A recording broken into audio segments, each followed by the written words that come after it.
Bonjour à tous, j'espère que vous allez bien. Aujourd'hui dans cette vidéo, on va traiter un sujet très important. C'est la fonction morale de l'éducation dans la pensée de Kant. Ce sujet est réalisé par Chtoine Selma, Ben Nkrou Saliha et Aït Belhaj Hanan, encadré par M. Koussaya Younes. Passons au plan. Dans cette vidéo, on va voir premièrement une introduction générale, deuxièmement la biographie d'Immanuel Kant, troisièmement la définition de l'éducation et de la moralité chez Kant, quatrièmement on va voir la place de l'éducation dans la formation morale chez Kant, ensuite l'importance de l'autonomie et de la raison dans le modèle éducatif kantien, et finalement on va voir une petite conclusion. Commençons par une introduction générale à la philosophie de Kant. Kant, philosophe des Lumières, défend une vision de l'autonomie morale et de la dignité humaine, influencée par le contexte intellectuel de son époque. L'éducation est un instrument essentiel pour le développement de l'autonomie et de la responsabilité selon Kant. Il considère qu'une personne est née avec une tendance à se comporter de manière immorale et qu'elle a besoin de conseils et d'éducation pour développer cette tendance à un comportement rationnel et moral. Grâce à l'éducation, il est possible de transformer cette tendance naturelle en un comportement moral et des valeurs qui contribuent à la construction d'une meilleure société. Nous nous trouvons donc face à un ensemble de questions, notamment, est-ce qu'on peut dire que l'éducation est un moyen de former une personne morale? Et quelle est l'importance de l'autonomie et de la raison dans le modèle éducatif kantien? Maintenant, on va voir qu'est-ce que c'est Kant. La biographie de Kant.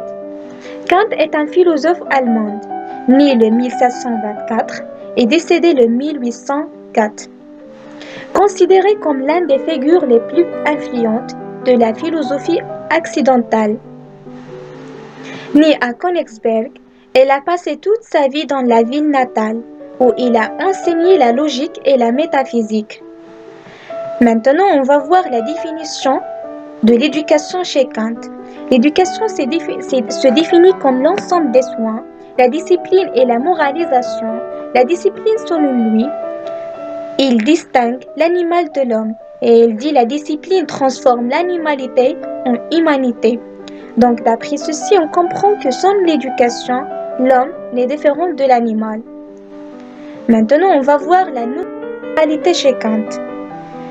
Cette notion peut être analysée à travers trois aspects. Le fondement de la moralité. Pour Kant, la morale est fondée sur la loi morale, qui est universelle et impérative.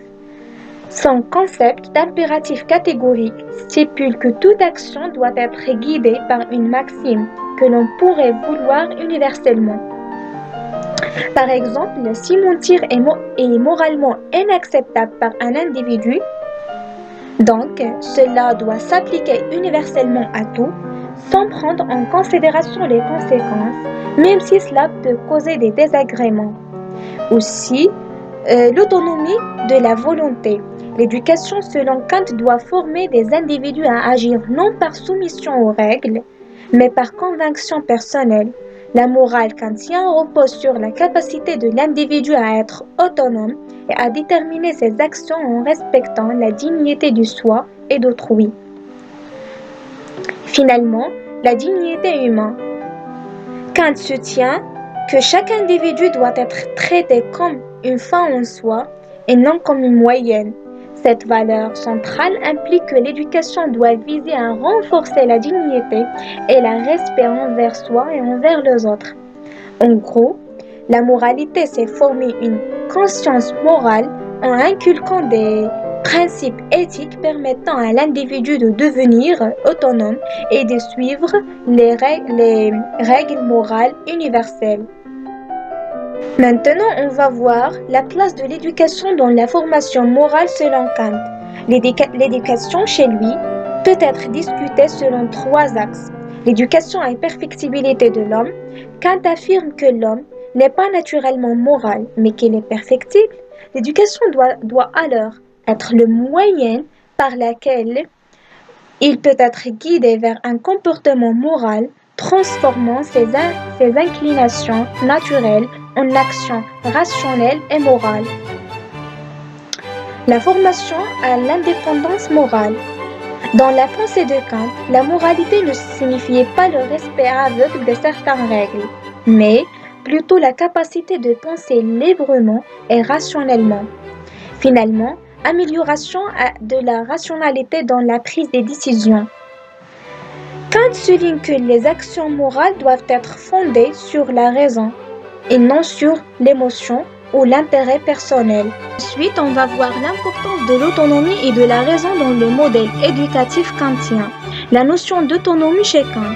L'autonomie est un sens plus caché que aucun être humain ne peut perdre en réalité. L'autonomie est d'abord une propriété de notre esprit, de ce qu'elle appelle notre raison, mais aussi notre volonté. Tous les êtres humains sont autonomes au sens où ils peuvent devenir eux-mêmes par leur raison individuelle et qui acquièrent quelque chose d'universel, la source de leurs actes et de leurs choix. Discutons l'importance de l'autonomie et de la raison dans le modèle éducatif kantien. Kant estime que l'autonomie et la raison sont les deux piliers fondamentaux de l'éducation morale. L'importance de l'autonomie et de la raison dans le modèle repose sur plusieurs aspects qui peuvent être discutés. 1.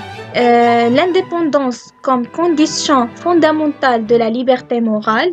Kant considère que l'indépendance comme la capacité de l'individu à prendre ses propres décisions morales sans influence extérieure. L'individu indépendant est celui qui choisit consciemment ses actions en fonction de son sens interne du devoir.